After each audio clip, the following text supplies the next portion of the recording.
ರಾಷ್ಟ್ರದ ಘನತೆವೆತ್ತ ರಾಷ್ಟ್ರಪತಿಗಳು ಪ್ರಶಸ್ತಿ ಪ್ರದಾನವನ್ನು ಮಾಡ್ತಾ ಇದ್ದಾರೆ. ನಾನು ನನ್ನ ಇಲಾಖೆ ಆಗಿರೋದ್ರಿಂದ ನಾನು ಅದರೊಳಗೆ ಇರಲೇಬೇಕಾದ ಅವಶ್ಯಕತೆ ಇರೋದ್ರಿಂದ ಸಾಯಂಕಾಲ ಸಭೆ ಕರೆದಿದ್ದೀವಿ. ಇದು ದೊಡ್ಡ ಕಾರ್ಯಕ್ರಮ. ಇಡೀ ದೇಶದ ಎಲ್ಲರೂ ಕೂಡ ಒಂದೊಂದು ರಾಜ್ಯದಿಂದ ತುಂಬ ಜನ ಬರ್ತಾ ಇದ್ದಾರೆ. ಜೊತೆಗೆ ನಾವು ಸ್ವಚ್ಛ ಭಾರತ ಅಭಿಯಾನ 3 ಕೋಟಿ ಜನ ಶುದ್ಧ ಕುಡಿಯೋ ನೀರನ್ನು ಕುಡಿತಕ್ಕಂಥ 3 ಕೋಟಿ ಕುಟುಂಬಗಳಿತ್ತು. ರಾಷ್ಟ್ರದ ಪ್ರಧಾನಮಂತ್ರಿಗಳು ಅದಾದ್ಮೇಲೆ ಜಲಶಕ್ತಿಯನ್ನ ಮಾಡಿ 5 ಲಕ್ಷ ಕೋಟಿಯನ್ನು ಕೊಟ್ಟ ಮೇಲೆ ಇಡೀ ಭಾರತ ದೇಶದಲ್ಲಿ 15.5 ಕೋಟಿ ಮನೆಗಳಿಗೆ ನಾವಿವತ್ತು ಶುದ್ಧ ಕುಡಿಯುವ ನೀರನ್ನು ಕೊಟ್ಟಿದ್ದೇವೆ. ಕರ್ನಾಟಕ 20ನೇ ಸ್ಥಾನದಲ್ಲಿದೆ.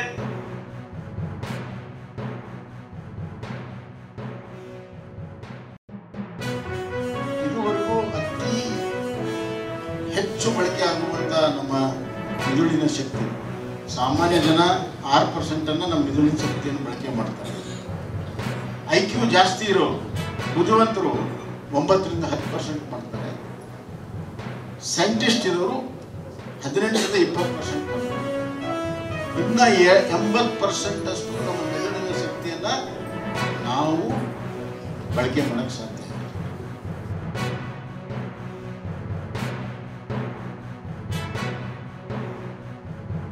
12ನೇ ಶತಮಾನದಲ್ಲಿ ಅನುಭವ ಮಂಟಪ ಅಂತ ಒಂದು ಸಾಮಾಜಿಕ ಕ್ರಾಂತಿ ನಾನು ಭಾಳ ಸಲ ಹೇಳ್ತಿರ್ತೀನಿ.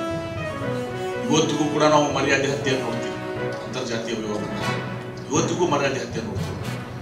12ನೇ ಶತಮಾನದಲ್ಲಿ ಒಂದು ದಿವಸ ಅಂತರ್ಜಾತೀಯ ವಿವಾಹ ಕಲ್ಪನೆ, ವಿಧವೆಯರಿಗೆ ಒಂದು ದಿವಸ ಗಾಳನ್ನು ಕೊಡಬೇಕು, ಮರುಮದುವೆ ಆಗಬೇಕು, ಮಹಿಳೆಯರಿಗೆ ಸಮಾನತೆ.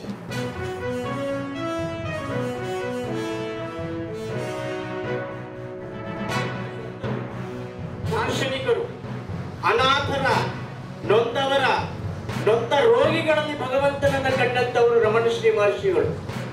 ಹೀಗಾಗಿ ಶರಣ ಸಾಹಿತ್ಯಕ್ಕೂ ರಮಣಶ್ರೀಗಳು ಪ್ರತಿಪಾದನೆ ಮಾಡಿದಂತ ಆ ಜೀವನದ ಮೌಲ್ಯಗಳಿಗೂ ಬಹಳಷ್ಟು ಸಾಮ್ಯ ಇದೆ.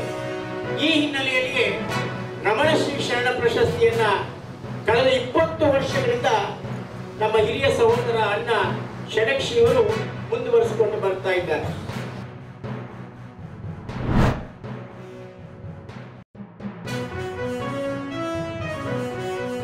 ಈ ರಾಜ್ಯಕ್ಕೆ 10 ಲಕ್ಷ 1 ಮಿಲಿಯನ್ ಮೆಟ್ರಿಕ್ ಟನ್ ಈ ರಾಜ್ಯಕ್ಕೆ ಕೊಟ್ಟಿರ್ತಕ್ಕಂಥದ್ದು 1 ಮಿಲಿಯನ್ ಮೆಟ್ರಿಕ್ ಟನ್. ನಾವು ಎಷ್ಟು ಪ್ರೊಡ್ಯೂಸ್ ಮಾಡೋದು? 600 ಕೋಟಿ 6 ಕೋಟಿ ಚಿಲ್ಲರೆ ಮೆಟ್ರಿಕ್ ಟನ್ ಮಾಡ್ತೀವಿ. ಕೊಟ್ಟಿರೋದು ಬರೀ 10 ಲಕ್ಷ ಟನ್ ಮಾತ್ರ ರಫ್ತು ಮಾಡೋಕ್ಕೆ ಅವಕಾಶ ಸಿಗ್ತದೆ. ಕನಿಷ್ಠ ಪಕ್ಷ ಅದನ್ನು 20-25 ಲಕ್ಷ ಮೆಟ್ರಿಕ್ ಟನ್ ಮಾಡಬೇಕು ಅಂತ. ಸೊ FRP ನಿಗದಿ ಮಾಡುವಾಗ ಇವೆಲ್ಲನೂ ಕೂಡ ಕನ್ಸಿಡರ್ ಮಾಡಬೇಕು ಅಂತ ಹೇಳಿ. ಇದು ಎರಡನೇದು. ಮೂರನೇ ಇಶ್ಯೂ ಮಾದಾಯಿ ಇಶ್ಯೂ. ಅದು ಈಗಾಗಲೇ ನಿಮಗೆ ಗೊತ್ತಿದೆ, ಕೇಂದ್ರ ಸರ್ಕಾರದ ಮುಂದೆ ಇದೆ. ಯಾವ ಕೋರ್ಟ್ ಮುಂದೆ ಯಾವುದೇ ರಿಸ್ಟ್ರಿಕ್ಷನ್ ಇಲ್ಲ. ಅದಕ್ಕೆ ಫಾರೆಸ್ಟ್ ಕ್ಲಿಯರೆನ್ಸ್ ಆಗಬೇಕು ಕೇಂದ್ರ ಸರ್ಕಾರದಿಂದ. ಅದನ್ನು ಮಾಡಿಕೊಡಬೇಕು ಅಂತೇಳಿ ಒತ್ತಾಯ ಮಾಡಿದ್ದೀವಿ. ಇದು ಬರೀ ಕುಡಿಯೋ ನೀರಿನ ಪ್ರಾಜೆಕ್ಟು. ಆ ಭಾಗದಲ್ಲಿ ಕುಡಿಯೋ ನೀರಿಗೆ ಸಮಸ್ಯೆ ಇದೆ, ಅದನ್ನು ಕೂಡಲೇ ಮಾಡಿಕೊಡ್ಬೇಕು ಅಂತ ಹೇಳಿದ್ದೀವಿ.